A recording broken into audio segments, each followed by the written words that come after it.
Hey, good morning. It's Patricia Murphy. It's Thursday. This is Seattle Now. And the Grammy goes to... Seattle musicians had a couple of nominations, but not many wins at last weekend's Grammy Awards. One producer who did bring home some hardware is a UW artist in residence who nabbed 2 more Grammys to add to his collection. Steve Rodby will tell us about the award-winning projects he's been working on. But first, let's get you caught up. Coronavirus was here earlier than we thought. State health officials said yesterday that at least 4 people in Washington died from COVID complications on or before February 28, 2020. That's when the first known death was announced. Seattle Times reports a recent review of the state's earliest COVID-19 deaths revealed 3 people who died before the initial announcement were from the Life Care Center of Kirkland, the site of the first known U.S. coronavirus outbreak. The DOH now believes the first person to die in Washington was actually a Snohomish County woman in her 30s. In better news, if you thought yesterday's weather was great, you are really going to like today. The National Weather Service says we could hit 70 degrees. Don't pull out all your summer gear just yet. By Friday, we're back in the 50s with some rain and could get down to the mid-30s overnight this weekend.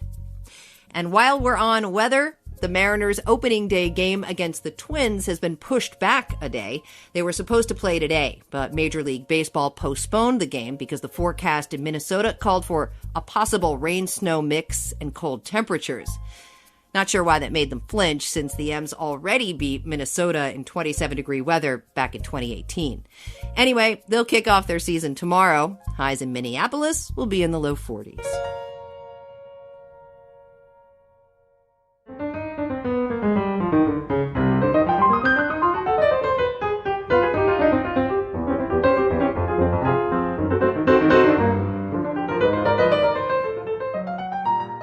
That was Armando's Rhumba, a track from Mirror Mirror by Eliane Elias with Chick Corea and Chucho Valdés. The album features piano duets and won the Grammy this year for Best Latin Jazz Album. We think of LA and New York as the top music towns, but lots of Grammy nominees and winners get there with help from right here in Seattle. In fact, Mirror Mirror, the album you just heard, was produced by Steve Rodby, who's an artist in residence at UW. He's also a co-producer on another Grammy winner. Pianist Lyle won Best Instrumental Composition for the single track Eberhard. Steve's a bassist and spent half his career performing. Now he teaches jazz bass and is an ensemble coach at UW. Thanks for being here, Steve. Congratulations. Oh, thanks so much. I'm so happy to be here. Thanks for your interest. Yeah. You know, most people would be pretty happy with 1 Grammy. And of course, you came out with 2 this year. And this is really just old hat for you at this point. You have already won a bunch of these, Steve. I mean, it's always exciting. I mean, it has to be said right up front that artistic competitions are, got to take them with a grain of salt. That said, this is really exciting that this great music that I was lucky enough to participate in gets recognized in this way. Yeah. Let's talk a little bit about Mirror Mirror and how you got connected with the artists. Well, I met Eliane a long time ago, but we've been working now for almost 20 years, about 19 years, and we made about a dozen records together. She wanted some help, and that's kind of what I call what I do. To be a record producer is a funny thing, and not a lot of people know exactly what that means, and they have an idea in their mind. It's probably a little bit more like a film director or something, which is kind of true. But really, I like to look at it as there's about 10 phases, 10 parts of making a record. And I've done all of them at different times, but often what I'll do is sort of 1, 2, and 3, and then 7, 8, 9, or 1, 5, and 10, like that, right? So for her, over these years, we've done all different kinds of things. And this one was interesting because she had come up with the idea of doing duets with these 2 brilliant piano players 3 or 4 years ago, managed to get that done. And then we lost one of them, Chick Corea. He just died a year ago, so this comes out posthumously on that account. And it was really fascinating to work on the music with her once it was recorded. Tell me a little bit about how the musicians were set up. The album's called Mirror Mirror, and it's piano duets. Was that recreated in the studio? Yeah, it looks a bit like the album cover. They set up facing each other, which is very interesting in a way. And the pianos are open to each other, so even though they're wearing headphones, they really can see each other and respond to each other. You know, the Corea, the songs on the record, they are posted on YouTube, actual video performances. You can see them playing, and you can hear the record going down as it's going down. And so it's really cool. It's very moving, actually, especially poignant because of Chick being gone. So you can see exactly how they did it. So exactly like you were saying, the pianos are mirroring each other, and also that's the name of one of the tunes on the record. So just it worked out beautifully that way, I think. It's kind of neat to be able to see nonverbal communication between two artists working together. You're so right. And I think if you watch this video, you can just see them, you know, sometimes their heads are buried and sometimes their eyes are closed.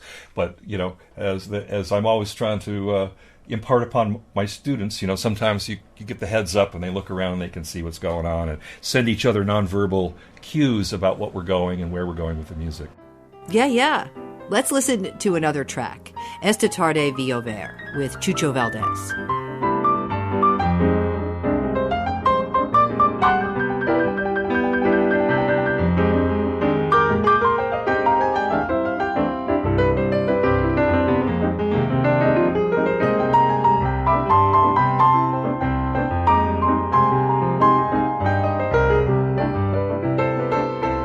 That's very beautiful. That is very beautiful. Tell me a little bit about that. Well, Chucho Valdés is another great master, genius, pianist, virtuoso. And, you know, they're both, I don't know how old Chucho is, but they're both, are and were up there in years, although Chick's death is way too soon. But Chucho's like just a superstar of that world, with both the Latin thing and also just straight up jazz playing and incredible virtuosity. But it also has a real poetic soul. Sometimes you get one or the other. You know, it's like fast and flash, but kind of too tough all the time. He's got the flash, but he's also got the tenderness. And I think that also duets are a funny business. You know, you can have two great musicians and they both play great, but they may not play well together. I think that Eliane chose really cool people in this case. With Chucho, she found someone that she had this very simpatico kind of relationship with. I think you can hear it on the record, really, that there's a love going back and forth there between them. Definitely.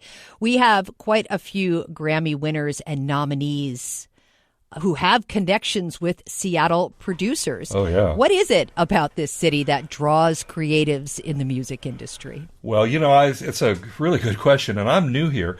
I moved out here just, you know, a few years ago, and then just about the point I got settled and thought I would try to take a look around and start to get to know people, this pandemic thing happened, and I was in my house for 2 years. I just went to hear some music this weekend for one of the first times. So I'm just starting to get out and about. But from what I saw before all this and what I've been clocking all this time, Seattle is just such a vibrant and artistic community all the way around, musical community, but also it's got so much diversity in terms of the kinds of music that are made here.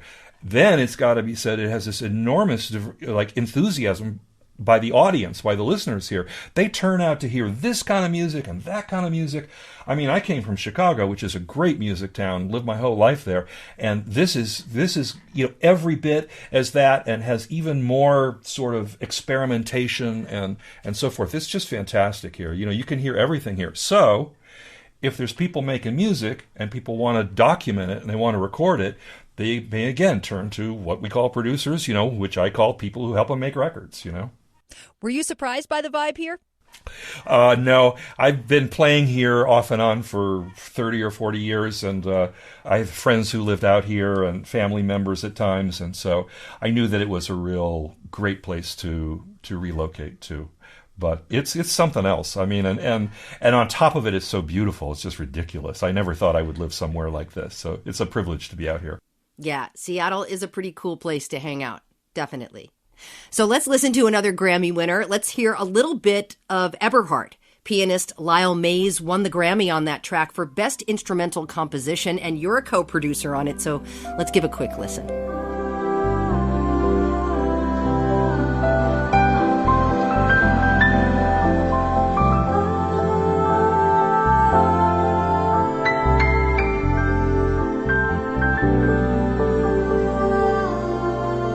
Very beautiful, Steve. it's also a very long track. So let's talk about it. Well, just like you asked about Mirror, Mirror, but the title being evocative, this is, Eberhard is named after Eberhard Weber, who is a great German bassist and composer who had a huge influence on a lot of people writing more modern jazz music in the 70s and the 80s. And one of his influences on Lyle was to bring this sense of long forms. So this is more symphonic, where it's constantly evolving into sections and larger landscapes and so forth like that. It makes it very different, and I think. And he dedicated this to Eberhard just as a thank you for that influence on him.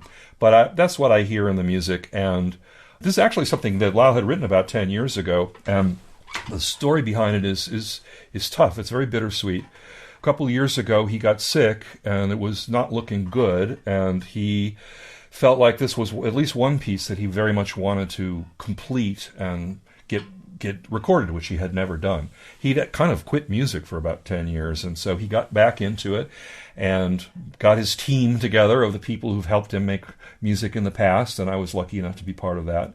Played bass on it, especially near the end when he was very, very sick. We were able to help him shape the music the way he wanted it to be, so it was the last thing he heard. It was completed just as he was passing, and he was able to see it and hear it come to completion, which was really touching. So this is a sweet, bittersweet, but a beautiful thing that he got this recognition for this composition. What a poignant thing you were able to work on. How important, Steve? Yeah, absolutely. He was my dearest friend for 30 years, on the road, and we made a bunch of records with the Pat Metheny group together. And with Eliane and Lyle, it's this thing of, decades of collaboration. And I feel like there's something really, really powerful about working with new people and having fresh ideas. And there's also something really powerful and empowering to be able to work with people that we can read each other's minds. And that's what I feel like is another similarity between these two things, with these two dear people, incredible artists, to have the privilege to work with them, each of them, and then, again, be recognized in this way. It's pretty remarkable, Steve. Steve Rodby, 16-time Grammy Award winner and UW Artist in Residence. Really appreciate your time. Thank you. Thank you so much. Well, I'm lucky. For information about the music featured in today's episode, check out the show notes. Jenny Cecil Moore produced today's episode. Matt Jorgensen does our theme music. I'm Patricia Murphy. See you tomorrow.